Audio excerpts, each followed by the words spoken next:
Bom dia, pessoal. Vamos iniciar a aula dessa semana de noções de direito.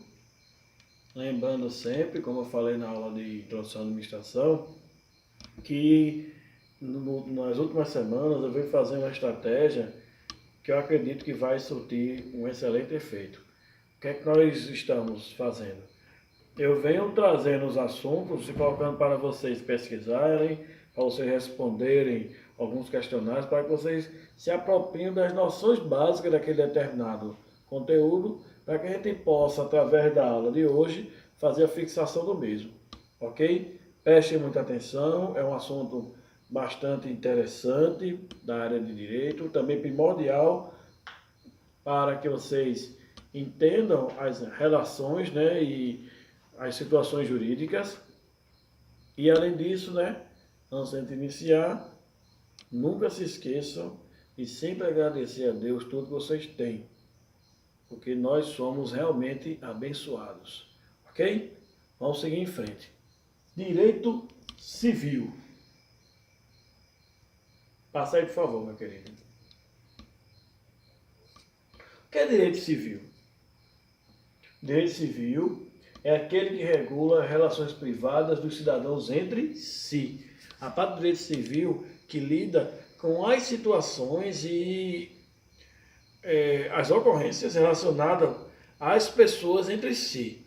Nós vimos em aulas anteriores que o direito pode ser dividido em direito público e direito privado. O direito público lida com as situações de modo geral, ligada também à coletividade, e o direito privado lida com as situações individuais. No caso do direito civil, ele é o que regula as relações entre as pessoas, certo? O seu objetivo, ele tem como objetivo principal proteger e defender os interesses da pessoa na ordem moral e patrimonial, certo? O direito civil, ele também tem esse grande papel de proteger o seu patrimônio, proteger o patrimônio das pessoas, uma vez que a Constituição garante, né, que nós podemos acumular capital, que nós podemos acumular patrimônio, uma vez que o Estado foi feito para a livre iniciativa, certo? E dentro desse contexto, veio o Código Civil abaixo da Constituição para garantir tudo isso, que você possa ter patrimônio. Além disso, o Código Civil também te protege do ponto de vista moral, certo? Nós somos pessoas que temos direitos à privacidade e direitos também a manter a nossa moral e a nossa ética em relação às situações externas, certo? A tua imagem é protegida, vocês mais ainda, né, jovens? Vocês que são menores de idade, a imagem de vocês é protegida por N leis.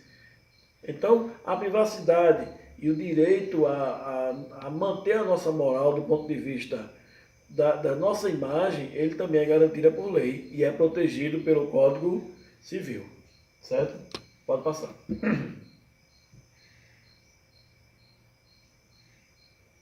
O Código Civil brasileiro, ele é a lei de número 10.406, de 10 de janeiro de 2002, certo? Ele entrou em vigor em 2003 e ele veio a substituir o Código Civil anterior, que, imaginem só, gente, era de 1916. O nosso país ele tem uma certa lentidão para a adequação das leis, certo? Em relação a vários aspectos. O Código Civil foi um deles. Era lógico, gente, que em 2002, um Código de 1916 estava totalmente defasado, estava totalmente em desuso, certo? Não conseguia se adequar às novas demandas, às novas realidades. Aliás, o Código Civil de 2002, se considerar hoje, se considerar o ano de 2020, que nós estamos no dia 16 de junho de 2020, tem vários aspectos da lei que já está defasado. Principalmente as partes relacionadas aos crimes virtuais, que estão sendo inseridas aos poucos dentro dos códigos diversos na lei brasileira. Ok? Pode passar.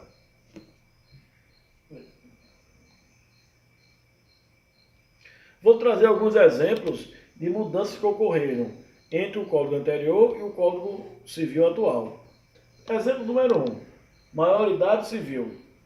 Todos vocês sabem que a maioridade é 18 anos na lei atual.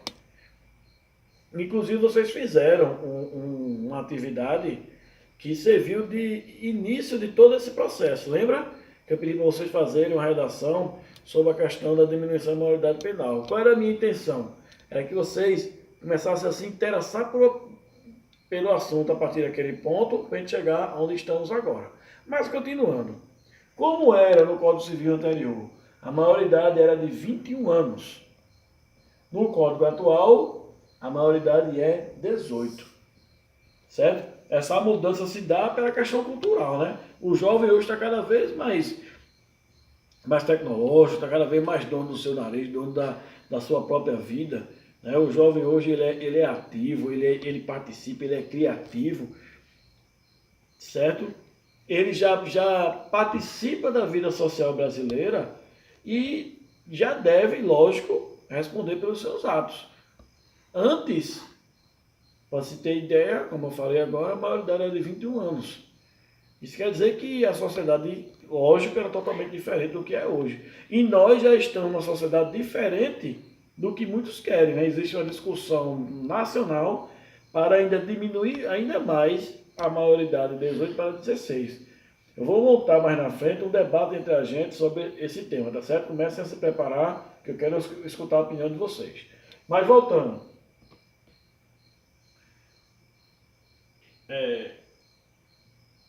Regime de bens entre os cônjuges. O que é cônjuge, professor? São as pessoas casadas civilmente. Como o pessoal diz a grosso modo, casada no papel. Que hoje nem existe mais esses conceitos que a gente vai ver mais na frente. Mas voltando aqui, ó. Como era antigamente? O regime de bens entre os cônjuges começava a vigorar desde a data do casamento e era irrevogável. Quer dizer o quê? Que a forma como a pessoa casava em relação à separação dos seus bens, ou a forma de união dos bens, depende do ponto de vista, ele era para a vida toda, certo? Eu já falei para vocês em sala de aula, vamos relembrar, o código hoje, ele tem, de modo geral, 3 tipos de questão patrimonial entre casais. A comunhão de bens, a separação parcial de bem e a separação total de bens, certo? Só que o código hoje dá flexibilidade com relação a isso. Ó. Como é atualmente? O casal poderá optar se a relação é de comunhão total, parcial ou separação. A qualquer momento pode modificá-la no curso de casamento. Quer dizer o quê? Que existe hoje a flexibilidade. Eu posso adequar essas situações de acordo com a realidade atual do casal. Certo? Pode passar, meu filho.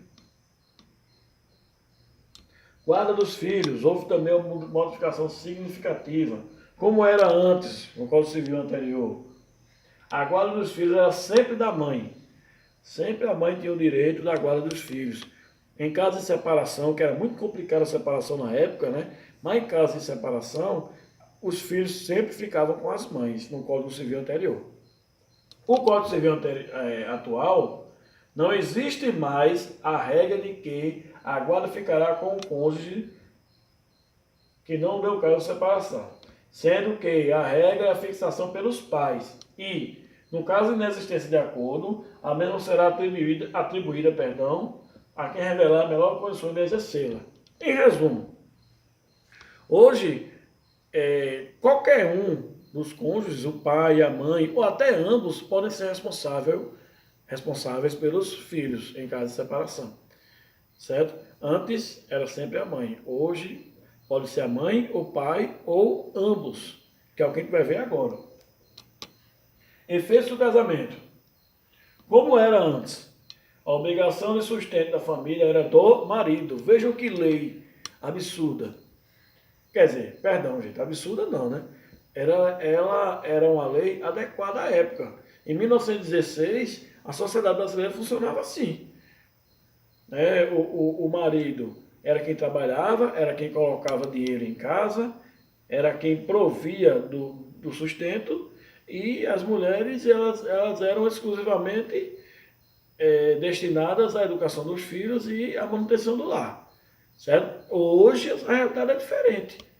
Hoje a mulher está no mundo de trabalho, graças a Deus, né, com muita competência, muitas vezes até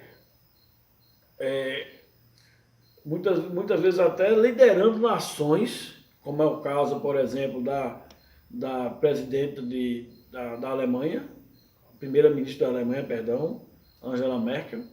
E hoje vocês estão, mulheres, aí no mercado. Então a lei tem que se adequar a isso. Como é hoje, a obrigação do sustento da família é de ambos os cônjuges, na proporção dos seus bens. Certo? Pode passar.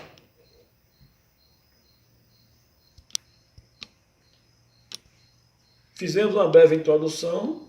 Já vai em quantos minutos, meu filho? 10, 11. Fizemos uma breve introdução sobre o Código Civil e suas modificações. Vamos entrar agora nos seus principais conceitos. Ok? Primeiro deles, e importantíssimo, capacidade civil. O que é capacidade civil? É o grau que as pessoas têm de assumir direitos e obrigações.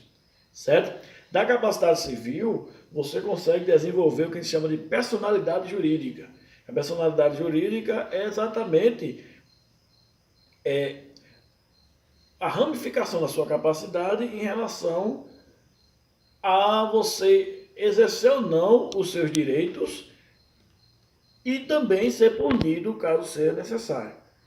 Certo? Vamos trazer aqui o slide para a gente se aprofundar mais.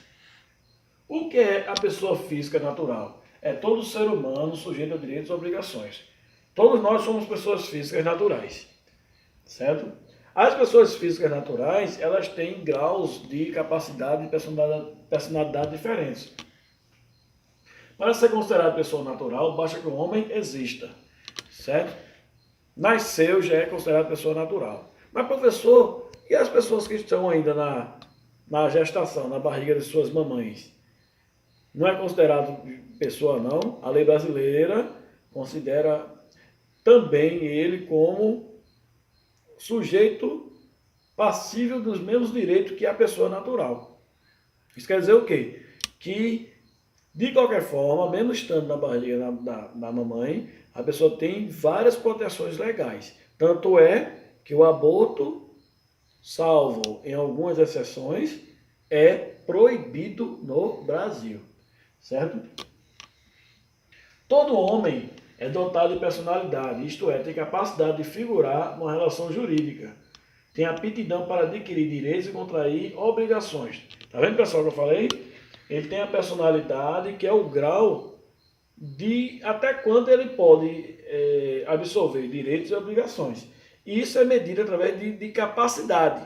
A capacidade traz a situação em relação à personalidade da pessoa física natural. Certo? Pode passar. Quais são os graus de capacidade e o que é a capacidade em si? Hoje a gente vai agora trazer uma palavrinha que resume tudo em relação à lei brasileira. Mas antes, capacidade é a medida da personalidade. Pode ser de direito ou de fato. Certo? Capacidade de direito é a própria de todo ser humano, que adquire assim que nasce, que começa a respirar. E só perde quando morre. A capacidade de direito, todo ser humano tem. Ao respirar, você já tem a capacidade de direito. Você já tem a capacidade de lutar e brigar pelos seus direitos. É por isso que é chamada de capacidade de direito. Certo? Mas existe também a capacidade de fato. Nem todos a possuem. Veja que interessante, gente. Nem todos a possuem capacidade de fato. É a aptidão para exercer pessoalmente, está aparecendo aqui? Pessoalmente, os atos da vida civil, que é a capacidade de ação. E lógico, logo abaixo, a capacidade plena é a união entre a capacidade de direito e a capacidade de fato.